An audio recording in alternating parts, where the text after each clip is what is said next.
Shalom saudara-saudara, salam Daily Wisdom. Bahagiakanlah hidupmu. Inilah kalimat yang akan saya bawakan di dalam Daily Wisdom ini. Ya, setiap orang ingin hidupnya selalu bahagia. Dan setiap orang memang mau hidupnya berbahagia. Kebahagiaan bukanlah satu hal yang selalu diharapkan dan dicita-citakan oleh manusia, termasuk kita bukan. Nah, saudara-saudara kasih Tuhan, oleh sebab itulah maka banyak orang melakukan banyak hal supaya bahagia. Bekerja, mendapat uang, supaya bahagia. Studi, mendapatkan kemampuan, supaya hidupnya bahagia. Hidup menikah, mencari pasangan, supaya bahagia.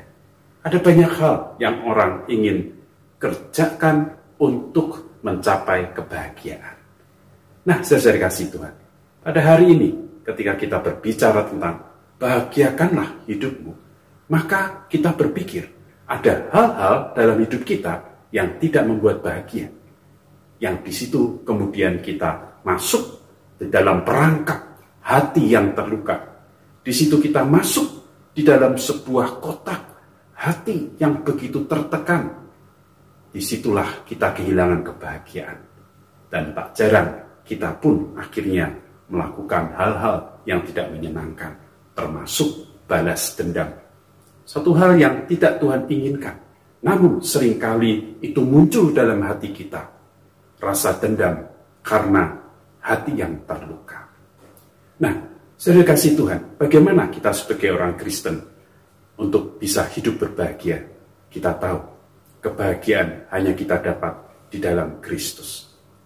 Kebahagiaan hanya dapat kita rasakan ketika kita berada di dalam Kristus. Itulah yang firman Tuhan ajarkan dan itulah prinsip dasar bahagia dari kita sebagai orang-orang Kristen. Demikian juga seperti apa yang disampaikan di dalam Roma pasal 12 ayat 21. Janganlah kamu kalah terhadap kejahatan, tetapi kalahkanlah kejahatan dengan kebaikan. Di dalam Kristus kita adalah hidup untuk membawa kebaikan, membawa damai sejahtera. Itulah yang membawa kebahagiaan. Kebahagiaan bukan karena kita mau membalas dendam, tetapi kebahagiaan yaitu ketika kita melakukan kebaikan di dalam kasih Kristus.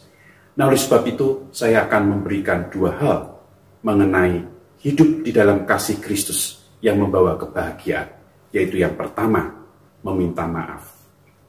Dan yang kedua, maafkanlah. Bapak Ibu kasih Tuhan, belajar untuk memaafkan orang lain, itu adalah satu hal yang sangat sulit.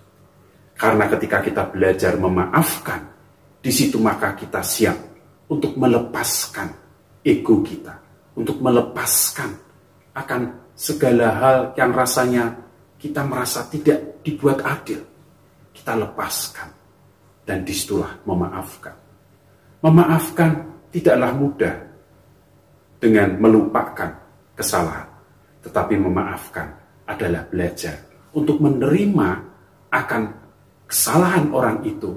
Namun kita responi dengan melepaskan dan tidak mau menjadi beban dalam hati kita. Itulah memaafkan.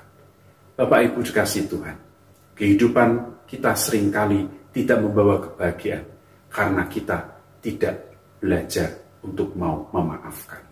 Loh, itu kan hakku kalau aku marah sama dia.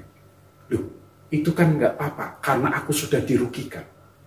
Ketika itu mengikat dalam diri kita dan bahkan kita merasa bahagia ketika orang itu mengalami kesusahan, maka di situ berarti hati kita terus terkungkung di dalam kehidupan yang tidak merdeka dan kita tidak bahagia.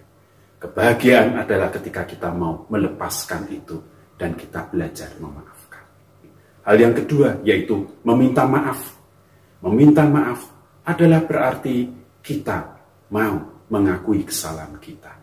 Meminta maaf karena kita tahu apa yang kita lakukan itu membuat orang lain rugi, membuat orang lain terluka. Meminta maaf bukan berarti karena saya minta maaf karena bla bla bla bla. dengan alasan, saya meminta maaf, tetapi bla bla bla bla. Ketika kita belajar untuk meminta maaf, berarti cukup dengan kata, saya minta maaf, sudah melukai hatimu. Saya minta maaf, sudah membuat kamu mengeluarkan air mata. Cukup. Tanpa ada keterangan, tanpa ada pembelaan. Disitulah kita mengatakan seperti yang di dalam Roma 12 ayat 21. Melakukan kebaikan untuk mengalahkan ketidakbaikan di dunia ini. Selamat hidup bahagia sebagai anak-anak Tuhan. Tuhan memberkati. Salam Daily Wisdom. God bless you.